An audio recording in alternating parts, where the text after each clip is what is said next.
we're the only country that has the jeep, no? Ginagamit natin jeepney rail ay nagsimula pagkatapos ng ikalawang digmaang pandaigdig. At that time, no, around the end of the war, mga 1946, 1947, nagkaroon ng agreement ang Philippines with the United States, especially with the disposal of the war materials. No? These war materials were, of course, cannons, guns, trucks, and, of course, the Willys type of the jeepney.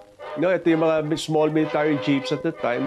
Nagkaroon ng malaking surplus ang mga sasakyan dito sa Pilipinas, no?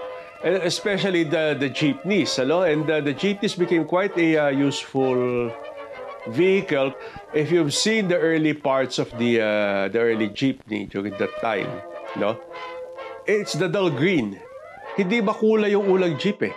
Bakal lang kasi yan, di welding at sa katawan, no? So the idea of painting jeeps was, of course, would come naturally sa mga Pilipino kasi nga we want things to look beautiful. Huwag magsawang magmahal.